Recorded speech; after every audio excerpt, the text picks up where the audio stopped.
नमस्कार शिखा शाखा cooking channel को आपण मानक बहुत बहुत स्वागत।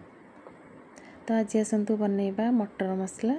तो से गोटे बेलारे बेला हेबर मटर नहीं मुझे राति बतुरे रखी तो ये 2 ରୁ 3 थर भल धोईदे मटर को।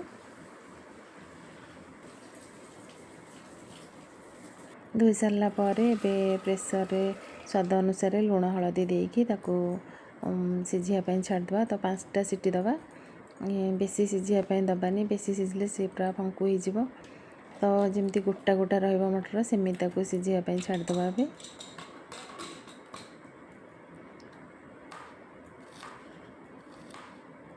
मटर सिझा भितर एवं मसला सब काटिकी रखीदे। 2टा पियाज नहीं, पियाज को एमती काटिकी रखीदे। रसुण एपटे जीरा को शुखला लंका नहीं टिके हल्का भाजिकी ठंडा करने छाड़दे। ठंडा है चूरीबा।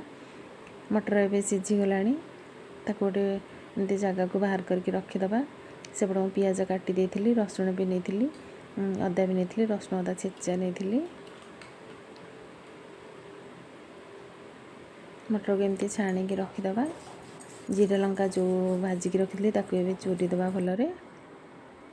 एबे सब सजाड़ी देछि मो मटर मसला पाई। मटर सिझे देछि, बड़े पियाज नहीं, भृषंग पत्र नहीं, लेंबू फाड़े नहीं, चाट मसला, अदा रसुण नहीं, रसुण छेचिनी।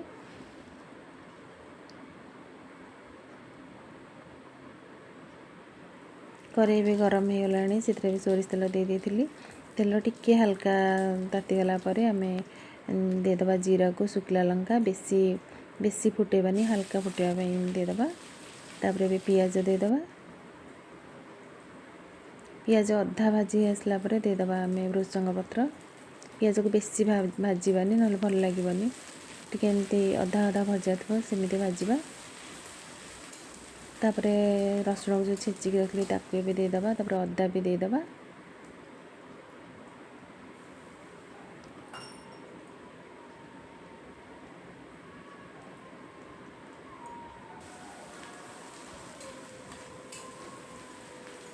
दे सारापर एमती भल टे भाजीदे, मीडियम फ्लेम रे भाजवा। तापर स्वाद अनुसार लुण देदबा। एबे हलदी टिके देदबा। मटर जेहेतु लुण हलदी पकईले टिके एबे अल्प दबा। काश्मीर रेड चिली टिके नहीं जाइए, एमती हल्का भाजीदे सिम रे जाल को रखिकी। तापर एबे सिझा मटर को सब पकईदबा।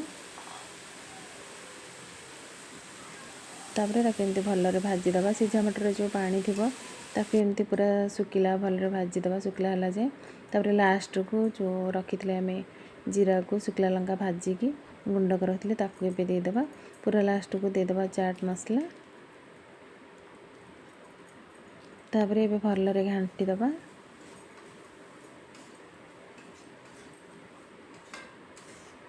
तो ये आमर होगला जो मटर मसला। खाइला बेले टिके हल्का एमती लेंबू चिपुड़ी खाइबे, ता टेस्ट बहुत भल आसियो। तो देखंतु एबे पूरा होगला आमर मटर मसला पर राग चना। आपण पटे कौन कहती मत निहांती कमेंट करके जनइबे। तो रखुची। जय जगन्नाथ।